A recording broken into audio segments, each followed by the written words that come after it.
incredible run you guys have been on, and 2 times national champs. Is it almost, you've mentioned honor. Did you go out with honor tonight, playing so hard the way you did?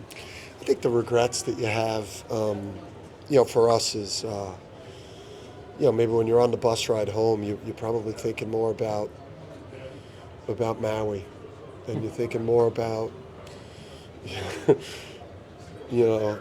not to just torture self, but the things that put us in position, the things that went on during the year that put us in the 8-9 seed line, and going into conference, leaving a disastrous non-conference play as I think a 12 net.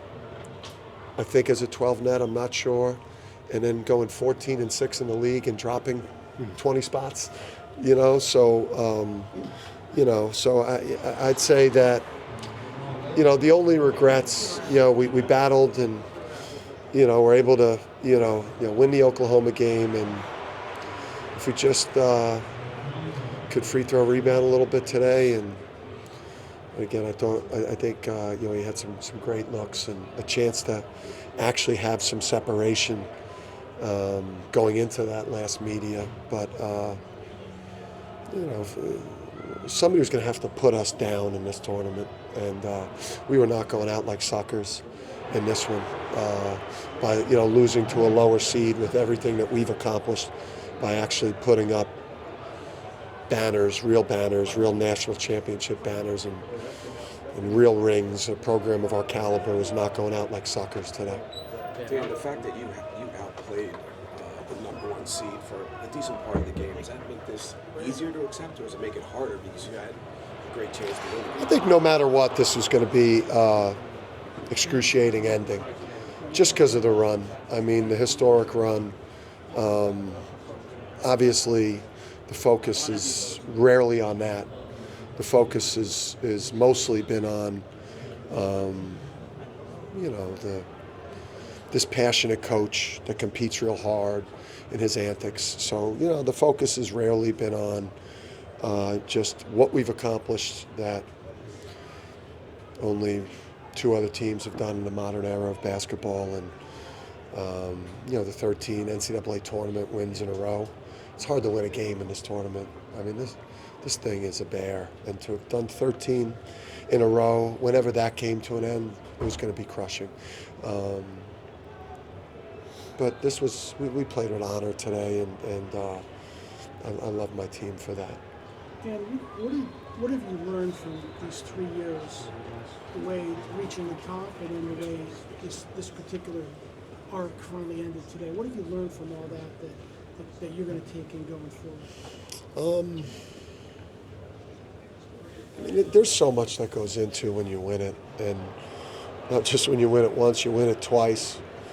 You get pulled in so many different directions. Your off seasons, you don't have as much time to be the coach at UConn, preparing for the next season, and there's just a lot of things that distract you. And then you have no idea what's coming from you in terms of the scrutiny. And again, you think you're going to become this beloved figure when you are as successful as we've been and do things that haven't been done in a long time, historical things. But, the envy, the jealousy, the constant critiques, I don't think I was prepared for that, and, this is going to be, I think for me, it's going to be an off season where I'm able to do some rewiring and a lot of soul searching, and I'll come back as a much improved coach. I didn't enjoy the destination as much. I loved the process. I've loved the climb to get where we are, and now where we were as this run has ended. And I'm excited to get back on the pursuit. The destination wasn't as much fun. You just become a target for a lot of things. Dan, what will the next few weeks and month or so? Go get it, brother.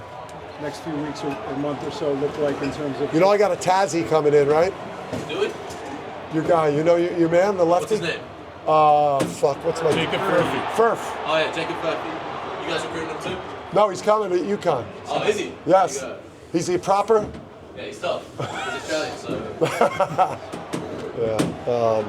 Dan, just That was good, right? What was that? the off-season roster construction. What are you prioritizing? What will the next few weeks look like on that front? Yeah, I mean, we've you know, it all starts, you know, I think on the plane ride. I think we'll do some healing tonight, meet in the morning.